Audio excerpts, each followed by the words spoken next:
Before we start the video, hitting that subscribe and like button would be a huge help. My name is Clara, and I'm 35 years old. Being a single mom to my 13-year-old son, Leo, has been the most challenging yet incredible journey of my life. Despite my family's constant judgment of my life choices, I've always tried to maintain a connection with them. A top-tier university, a respectable profession, marriage to a well-off man, and then children, in that precise order.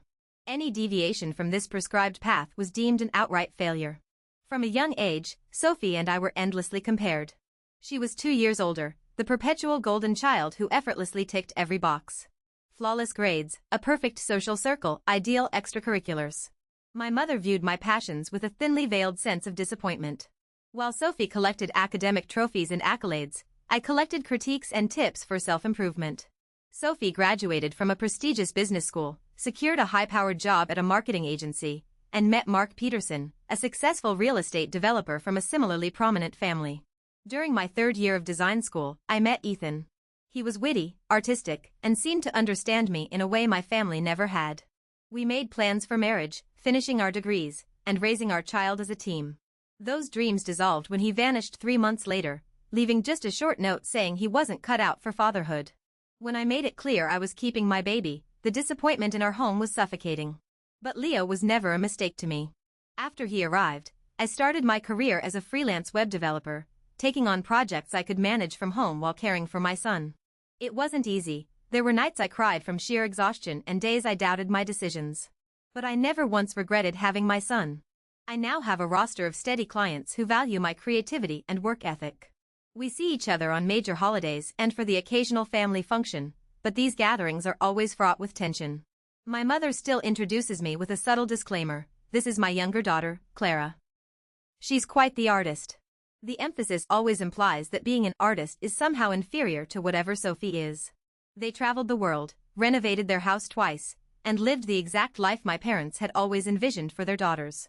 The last time I saw them was at Christmas, about 6 months ago. That's when Sophie announced she was pregnant. Everyone was overjoyed. My mother cried tears of happiness, my father opened a vintage bottle of champagne, and relatives called to offer congratulations. When he came back inside, his cheerfulness seemed pasted on. I didn't dwell on it then. Mark was a busy man, so calls were probably normal, even on holidays. But something about his demeanor lingered with me, a feeling of unease I couldn't quite place. The call from my mother came on a Tuesday afternoon as I was finalizing a web design for a client. "Hello, Mother," I answered, keeping my voice as neutral as possible. "Thank you for letting me know," I said. "Leo and I will be there." A pause. "Oh, you're bringing Leo? I assumed you might get a sitter." "These events are really more for the women. Leo is family," I replied firmly, "and he's excited to see everyone." My mother sighed, that classic sound of resignation I'd heard my whole life. "Well, if you insist, please ensure he's dressed appropriately. And you, as well. Of course.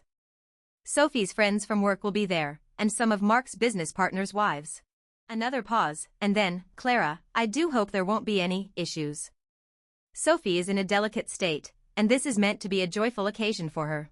The subtext was crystal clear: don't mention anything uncomfortable. Don't talk about being a single mother. Don't remind everyone that you failed to follow the plan.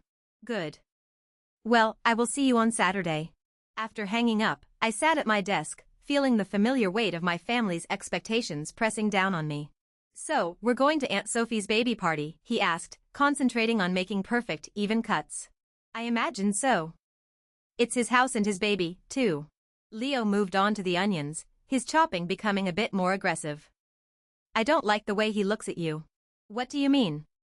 I asked, taken aback by his comment. Leo shrugged. "He looks at you like you did something wrong. Like you're beneath them." "I don't like it." I was struck by my son's perception. I had noticed Mark's condescending attitude, of course, but I hadn't realized Leo had, too. "Yes, and it's expensive, so it should meet Grandma's standards for a suitable gift," I added with a wink. Leo laughed, and the tension in the room dissipated. "Can I make a card to go with it?" I also splurged on a new dress for myself, a dark green wrap dress, conservative enough for my mother's taste, yet still reflecting my own style. He jumped and quickly set his phone face down. "Yeah, fine. Leo, what's going on? You've been glued to that phone all morning."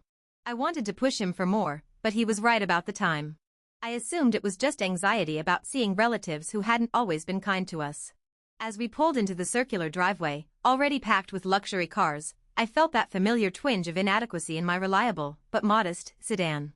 They've done some remodeling since Christmas, I explained, recalling the detailed updates my mother had provided during our brief phone calls. Mark's business has been doing very well this year. We parked and walked toward the front door, with Leo trailing just behind me. The door swung open to reveal not Sophie or Mark, but my mother, dressed impeccably in a cream-colored pantsuit that likely cost more than my monthly mortgage. "Clara, Leo. You're right on time," she said, giving me a swift once-over that I knew was a critical assessment of my outfit. The entryway opened into a cavernous living room where about 20 women were gathered, holding flutes of sparkling cider. The space was decorated in tasteful neutrals with enormous floral arrangements and a table overflowing with beautifully wrapped presents.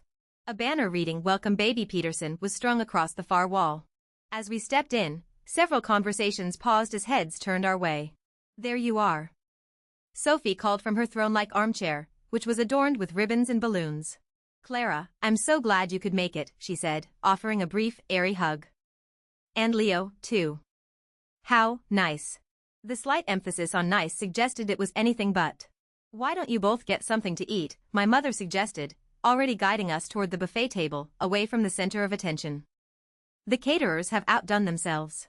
As we filled our plates with miniature quiches and fruit tarts, a woman I vaguely knew from Sophie's university days approached. "Clara Davenport," she said, her voice dripping with artificial sweetness. "It's been forever. Are you here by yourself today?" "I'm here with my son," I replied evenly, gesturing to Leo, who was carefully choosing a macaron from a tiered platter. "Oh, how lovely," she said, her eyes communicating a sympathy that felt more like pity. "It must be so difficult, doing everything on your own." As we walked away, Leo whispered, "I hate it when they talk about me like I'm not even here, or like there's something wrong with me." We found 2 chairs at the edge of the room, slightly apart from the main group. But I felt the sting of her dismissal, too, especially when the next gift, a generic baby monitor from a big-box store, received far more praise. From our isolated outpost, we watched my mother preside over the main table with Sophie, Mark, and the most influential-looking guests. I winced at that. Leo was technically her first grandchild, a fact she seldom acknowledged. One of Sophie's friends, a woman named Vanessa whom I remembered from their college days, raised her voice to be heard over the murmur. All eyes turned to my sister, who smiled serenely, one hand resting on her stomach. "We plan to be very hands-on parents," Sophie continued, warming to her subject. "Mark is even reducing his work hours for the first few months. We feel that having both parents actively involved is crucial for healthy development." My stomach clenched as I saw where this was going. Leo sensed it too, his body going rigid beside me. To my horror, several guests actually tittered along with her. Others looked down at their laps, but no one said a word. I began to stand, planning a dignified retreat, when Leo's hand on my arm stopped me. I looked down at my son, expecting to see hurt or embarrassment in his eyes. Instead, I saw something else entirely. His expression was calm and resolute, with a maturity that seemed far beyond his 13 years. Before I could ask what he meant, Leo stood up, his slender frame straight and tall beside me. Even Sophie's smug expression wavered as she registered her nephew's determined stance. "Leo," I whispered urgently, tugging on his sleeve. "Sit down, sweetie." But he gently shook my hand off, his eyes locked on his aunt. The confidence in his posture was so stunning that I found myself frozen, unsure whether to intervene or let this play out. My mother was the first to break the tense silence. "Leo, dear, the adults are speaking. Why don't you go check the dessert table on the patio?" The guests instinctively parted, creating a direct line of sight between my son and Sophie and Mark. "Aunt Sophie," Leo said, his voice shockingly steady and clear. "Should I tell everyone about Uncle Mark's other family?" The words detonated in the elegant room. For a beat, everything seemed to stop. Mark, who had been leaning casually against the mantelpiece, shot upright, the color draining from his face. My mother froze, one hand flying to her pearl necklace. The other guests exchanged wild, confused glances. "What did he say?" someone whispered. "What's he talking about?" asked another. "I was at the Northgate Plaza with my friend Ben last Saturday. We were in the food court, and I saw you." "You weren't alone," Leo continued, his voice still calm but now edged with disappointment. "You were with a woman and 2 kids, a boy about my age and a little girl, maybe 5 or 6. Leo swiped his finger across his phone's screen. I took a picture because I was confused.